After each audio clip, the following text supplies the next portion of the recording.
Should you share your room with your baby? What should you do? You have a newborn, or maybe you have an older baby and you're just not sure. Is it time to move your baby out? I'm Anna, the owner of Little Wings Sleep, and today I'm going to talk to you all about the pros and the cons of having your baby in your room, the safety recommendations, and also the things that you can do to make it easier and when to move your baby out. Everything you need to know about it. I am pumped to get into this. So, first of all, let's cover what the pros and cons are. Before I go there, I do want to touch on one thing. A lot of safety recommendations that you'll see say that bed sharing or co-sleeping, and some places they use this terminology kind of like interchangeably, and it's actually not the case. So I wanted to clarify that terminology before we get started, because what is actually happening is bed sharing is where we are in the same bed on the same sleep surface. Co-sleeping is actually in fact room sharing, which is what we're talking about today, sharing a room with your baby. And one of them is a very different commitment than the other, right? And even if you are bed sharing with your baby, there is no judgment. That is totally whatever works for you guys. I am here to help parents wherever they're at. So pros and cons about room sharing. That would be co-sleeping. So first of all, we have some really good pros. The first one is always safety. We always want to make sure our babies are safe and attended to. The AAP recommendation recommends that we have babies in our room for 6 months to the first year. And the reason for that is that babies are going to make a lot of sound and a lot of movement in their sleep. Sure, they're very noisy sleepers. However, if they get rolled over, and some babies, newborns will even roll themselves without knowing, or if they roll over, or if they get stuck somehow, or there's something wrong with their breathing, or they cry out because they're hungry, or they're in need of something, or they're too hot, too cold, those kind of things, you're right there. It is a really good alarm system for the parent and the baby, so you're able to tend to those babies' needs and keep them safe. It also is a really good pro because what we actually also have is babies are going to wake up a lot. They have a lot of needs in those first few months, for sure. The big key about that is that when we have baby in our room, it's easily accessible. We can meet those needs, and so we're able to be right there with them. So the biggest risk of SIDS, sudden infant death syndrome, is actually in that first 8 to 12 weeks, up to 16 weeks even.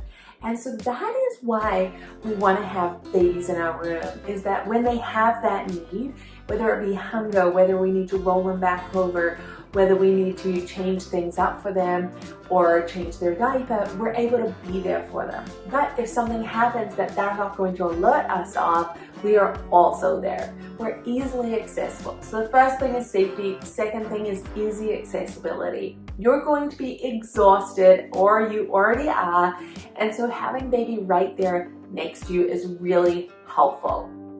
The third thing is that babies are going to need some help going to sleep, especially in that newborn stage. It's not like they just come out and then are really good at going to sleep. Sleep is a skill that is taught. It is actually 50 to 75% behavioral. The genetic portion of it is very, very small, and then the other portion is really about their body hormonal balances of cortisol, and we'll get into that another time. That third thing is that babies are going to need help, and so when you're right there, you're able to provide more help.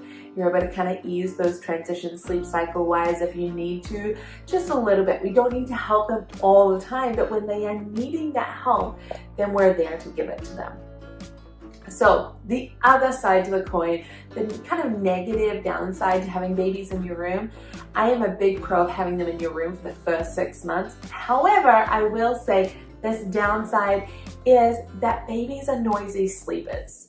You know, they spend a lot of their time in active sleep, and what that really means is that active sleep is more that REM sleep, but also before 12 weeks, they don't have something called partial paralysis that calms their body. So they're kind of going to act out their dreams a little bit, for like a lack of a better term. They're going to have kicks and grunts and movements, because when we go into a deep sleep, our body goes limp.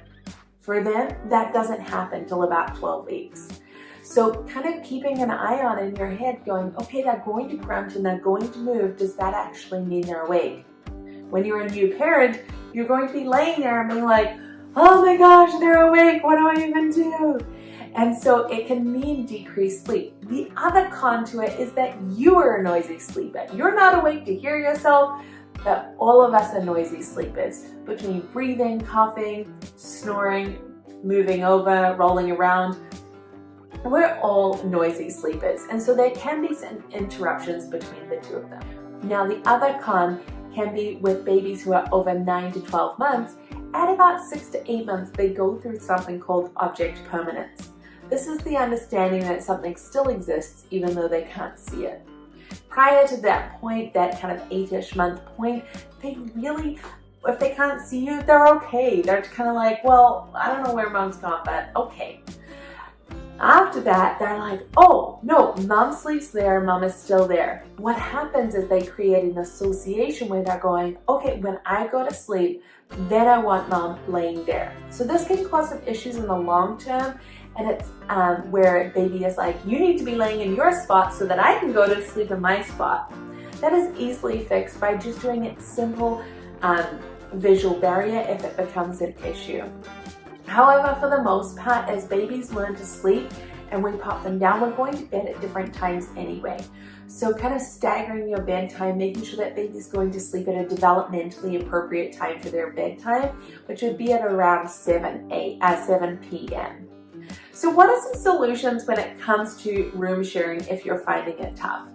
First of all, know that it's not forever. It is a really helpful tool, especially on that safety piece to it, right? We want to make sure that we're there for a baby when they need us. So the first thing is always safety. In that time, yes, you're both noisy sleepers. So what is something you can do? You can use a sound machine. Babies, when they're in the womb, they're used to hearing things up to the level of a vacuum cleaner. That's really loud.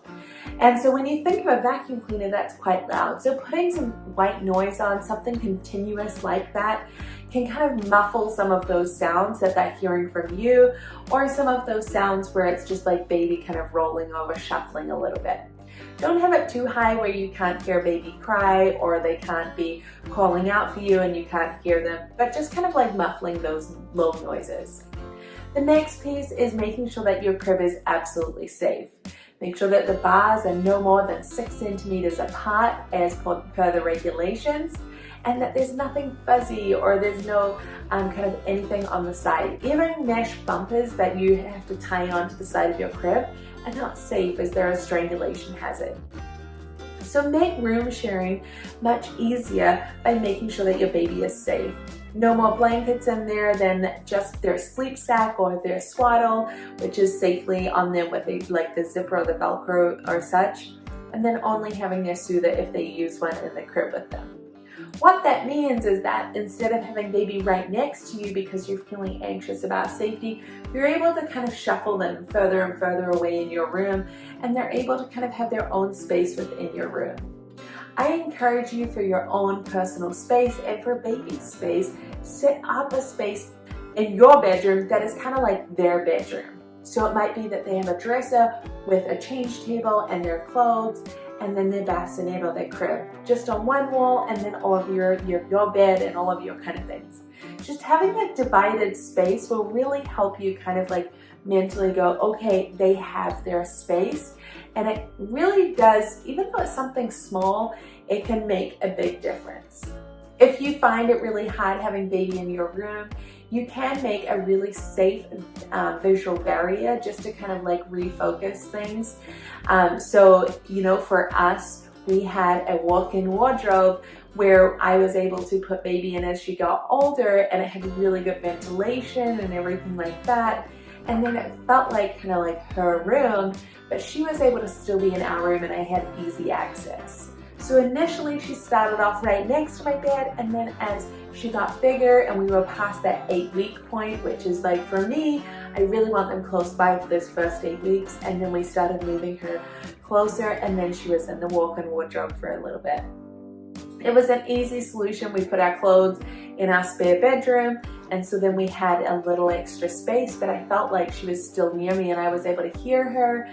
I was able to go to her, and I could also see her from my bed. So it made a really great solution. So to recap, what we want to look at is when you're room sharing is that you want baby in your room for the first 6 months to a year. Make sure they're safe in a safe space, and make sure that you're doing things that are going to ease your anxiety as a parent. So make sure that baby's crib is nice and safe, that they don't have extra things or extra blankets in there, and acknowledging that this is for a time. And each parent has their own decision as to when they move baby out past that kind of recommendation. And so that when you're ready, make sure both parents are ready to move baby out. I know when my husband was ready to move baby out, I certainly wasn't. And so it's a conversation to have between the both of you. This is a season, and remember, babies are noisy in their sleep. So just kind of like wait a minute and see what happens. As they grunt and fuss and roll around, you might find they just go back to sleep as well. You're gonna learn a lot about each other as you're in such close quarters. But remember, this is a beautiful time to have a lot of grace on yourself. And this is the part of having baby nearby. Having grace on yourself so you can give them what they need and what you need and get as much rest as possible. Hey there, Mama. Are you feeling exhausted, frustrated, and just a little defeated? I hear you, and I've been there. And thankfully, I can help. Let's teach your baby to sleep. I'm talking 10 to 12 hours of sleep each night. Little Wink's Sleep Baby program uses a science-based, gentle, parent-present approach that fosters healthy attachment while teaching independent sleep skills. We don't believe in letting your baby cry it out. This program includes everything you need, such as our insider strategies, both on night sleep and naps, as well as extras like our monthly live Q&A.